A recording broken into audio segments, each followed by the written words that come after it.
সাধু বাবা এবং সাধু মাতা বিভিন্ন মঠ মন্দিরের ব্যবস্থাপকরা এসেছেন, নতমস্তকে দণ্ডবত প্রণাম গ্রহণ করবেন।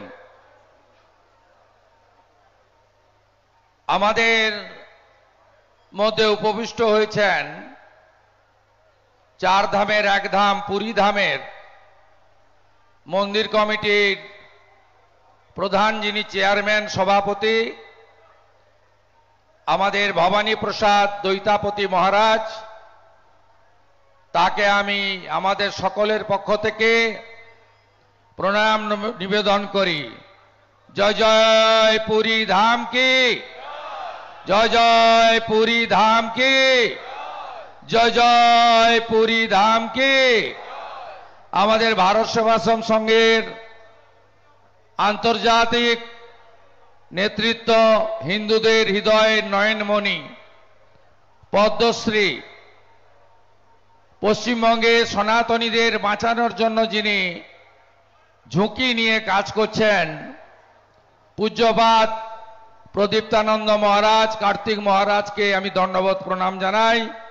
ভারত সেবাশ্রম সংঘ কি, হিন্দু মিলন মন্দির কি, স্বামী প্রণবানন্দ মহারাজ কি।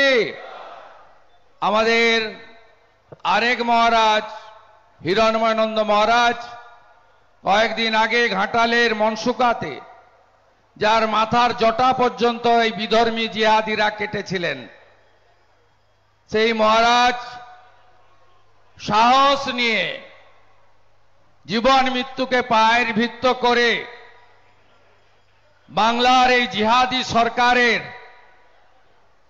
হিন্দু বিরোধী সরকারের অত্যাচারের বিরুদ্ধে সমগ্র সনাতনী সমাজকে এক করার জন্য লড়ছেন হিরণময়ানন্দ মহারাজ। তাকেও আমি শ্রদ্ধা এবং ধন্যবাদ প্রণাম এবং সমবেত সকলকে, সন্ত সমাজকে, রাষ্ট্রবাদী প্রচারককে, বিভিন্ন সামাজিক বিভিন্ন সংগঠনের সকলকে অভিনন্দন জানিয়ে প্রথমেই গতকাল কলকাতাতে একটি হোটেলে পশ্চিমবঙ্গে অতিথি হিসেবে আসা প্রায় প্রচুর আমাদের মারা গেছেন অতিথিরা, এখনো অবধি 15 জন মৃতর সংখ্যা আরো বাড়বে। আমরা যেহেতু মৃতের সংখ্যা এবং তালিকা অফিসিয়ালি প্রকাশ হয়নি, তাই আনুষ্ঠানিকভাবে শোক প্রস্তাব নিতে পারছি না। তো আমরা জেনে গেছি যে 15 জন ইতিমধ্যে এই দুঃখজনক ঘটনায় তারা মারা গেছেন এবং মৃতের সংখ্যা বাড়তে পারে। আমরা তাদের বিদেয়ী আত্মার শান্তি কামনা করি, আহতদেরকে দ্রুত আরোগ্য দান করুক ঈশ্বর, ভগবান এই প্রার্থনা করি। আমি সকলের পক্ষ থেকে তাদের এই শোক সন্তপ্ত পরিবারকে সমবেদনা জ্ঞাপন করি। আমি এখন 11-12 এপ্রিল মুর্শিদাবাদ জেলার ধুলিয়ান শামশেরগঞ্জে 9টি হিন্দু মন্দির ভেঙে তছনছ করে দেওয়া হয়েছিল।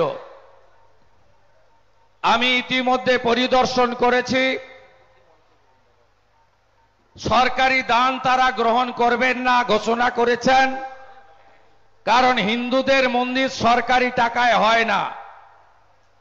হিন্দুদের রাম মন্দির সরকারি টাকায় হয়নি, নিধি দিয়ে হিন্দুরা করেছেন। ঠিক একইভাবে মুর্শিদাবাদ জেলার 9টি মন্দির আজ সকালে সনাতন সংস্কৃতি অনুযায়ী শুদ্ধিকরণের কাজ হয়েছে, যেহেতু বিধর্মীদের হাতের ছোঁয়ায় সেখানে তারা অপবিত্র করার চেষ্টা করেছে। সেখানে গঙ্গা জল এবং অন্যান্য যে আনুষঙ্গিক হোমযজ্ঞ করে 10টার মধ্যে সেখানে পূজা পাঠ করে সম্পূর্ণ হয়েছে। তারা এখন আমাদের জন্য অপেক্ষা করছে। আমরা এই মঞ্চ থেকে 9টি মন্দিরের পুনর্নির্মাণের কাজ শুভ সূচনা করতে চাই। আমি নাম ঘোষণা করব। এখানে উপস্থিত দৈতাপতি মহারাজ, কার্তিক মহারাজ এবং বরেণ্য মহারাজ বৃন্দ, গেরুয়া ধ্বজ যা আমাদের শৌর্যের প্রতীক, যা স্বামী বিবেকানন্দের প্রতীক, প্রভু চৈতন্য দেবের প্রতীক, প্রণবানন্দ মহারাজের প্রতীক, সনাতনের প্রতীক, শ্রীলা প্রভুপদ প্রতিষ্ঠিত ইস্কনের প্রতীক, স্বামী বিবেকানন্দ প্রতিষ্ঠিত রামকৃষ্ণ মঠ ও মিশনের প্রতীক, ভাগবত মঠ গৌড়িয়া মঠের প্রতীক এবং আমাদের ভারত সেবাশ্রম সংঘের প্রতীক, বিশ্ব হিন্দু পরিষদের প্রতীক, বজরং দলের প্রতীক, হিন্দু জাগরণ মঞ্চের প্রতীক, সেই পবিত্র ধ্বজ আমরা নাড়িয়ে আমাদের এই জেহাদিদের হাতে, বিধর্মীদের হাতে যে মন্দিরগুলিকে ওরা স্তূপে পরিণত করার চেষ্টা করেছিল তার পুনর্নির্মাণের কাজ সূচনা করছি।